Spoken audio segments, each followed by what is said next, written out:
Os governos do PT protagonizaram escândalos que até hoje deixam marcas na história do Brasil. Foram inúmeros os crimes que lesaram nossa pátria por quase 20 anos. Período no qual os cidadãos foram literalmente roubados nos governos Lula e Dilma. Vamos lembrar alguns episódios desse verdadeiro filme de terror que quase destruiu nossa nação. Um ano antes de assumir o poder, as mortes de Celso Daniel e Toninho do PT já davam pistas de que, com o partido filiado ao Foro de São Paulo, não se brinca. Pode-se dizer que foi uma introdução macabra para um longa-metragem de terror. Quando Lula finalmente assumiu a presidência, não demorou quase nada para surgirem os primeiros roteiros em que os vilões roubavam a cena, como no caso da misteriosa morte do prefeito de Santo André, Celso Daniel, um crime hediondo que até hoje assombra o PT. Saindo de uma churrascaria em um dia normal, ele foi abordado por diversos carros em uma área residencial. Celso, um dos fundadores do PT, foi sequestrado e assassinado de uma forma brutal, sem pedido de resgate. Recentemente, voltou à tona a declaração de Marcos Valério, em que ele afirma que Lula foi o mandante do assassinato de Celso Daniel. Em junho de 2003, ou seja, apenas 6 meses após a eleição do pai dos pobres, já teve CPI do Banestado para investigar o envio ilegal de dinheiro para paraísos fiscais. Na época, o deputado petista José Mentor foi acusado de sabotar a CPI para encobrir a ação do PT. A cena seguinte foi estrelada por Anderson Adalto, escalado por Lula para assumir o Ministério dos Transportes. Foi durante sua gestão à frente da pasta que estourou o escândalo de corrupção do DENIT, com desvio estimado de recursos em torno de 32 milhões.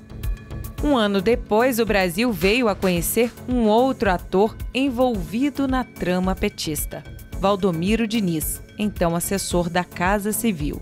Após ser filmado pelo contraventor Carlinhos Cachoeira, cobrando propinas, Diniz foi julgado e condenado a 12 anos de prisão por corrupção passiva e ativa. Já 2005 foi um ano digno de Oscar, mas no sentido negativo. Depois do escândalo envolvendo o funcionário dos Correios Maurício Marinho, negociando propinas com o PT e aliados na Câmara, veio a denúncia do Mensalão, feita por Roberto Jefferson. Com delação espontânea, Roberto Jefferson se transformou no grande protagonista da trama que envolveu a compra de votos no Congresso, que financiava o projeto de poder petista. E por falar nas grandes estrelas do crime, logo após a denúncia de Roberto Jefferson, foi a vez de Antônio Palocci, o super-ministro lulista, entrar no elenco. Apesar de ter saído ileso do caso, ele chegou a ser acusado em 2006 de cobrar propina de empresas que prestavam serviços à Prefeitura de Ribeirão Preto. O nome de Palocci, aliás, continuaria a causar polêmica no governo Dilma. Em 2011, quando era ministro da Casa Civil de Dilma Rousseff, o homem forte do governo preferiu renunciar após acusações de tráfico de influência. Depois de anos driblando punições, veio à tona o Petrolão. Tudo isso graças ao extenuante trabalho da Operação Lava Jato, que culminou na prisão de Lula em 2018. Para quem não se lembra do roteiro, Lula foi condenado por corrupção e lavagem de dinheiro nos casos do Triplex do Guarujá e Sítio de Atibaia, aqueles mesmos imóveis que não eram de Lula, mas de amigos dele. Ironias à parte, ainda sobre o Petrolão, vale lembrar o consórcio de empreiteiras liderado pela Odebrecht, que formou um cartel em que empresas garantiriam suas contratações para obras no Brasil e no exterior, em troca de uma porcentagem bilionária que ia para os cofres do PT, MDB, PP, entre outros partidos. 8 anos após o início da Lava Jato, apesar da soltura de Lula pelo STF, mais de 25 bilhões de reais desviados dos cofres públicos já foram recuperados no trabalho conjunto da Polícia Federal e do Ministério Público Federal. E quem não se lembra das pedaladas da estocadora de vento? Daquela que saudava a mandioca e que via uma figura oculta atrás de uma criança, que era um cachorro. Em 2005, um parecer unânime do Tribunal de Contas da União considerou ilegal as manobras contábeis praticadas pela então presidente Dilma Rousseff.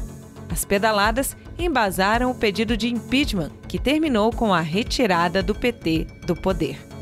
Enfraquecida pela péssima gestão e pelo histórico de corrupção do PT, Dilma foi cassada em 2016. Resta saber agora se este filme apavorante terá um final feliz ou se veremos o maior vilão da política brasileira, como bem disse o seu vice, Geraldo Alckmin, voltar à cena do crime. Com informações direto de Brasília, Andréia Luiza Matias para a TV JCO.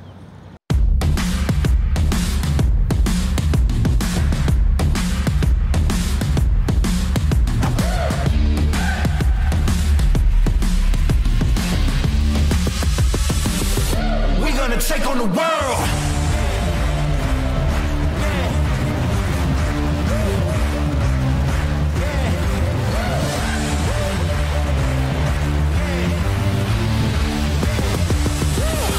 We're gonna take on the world.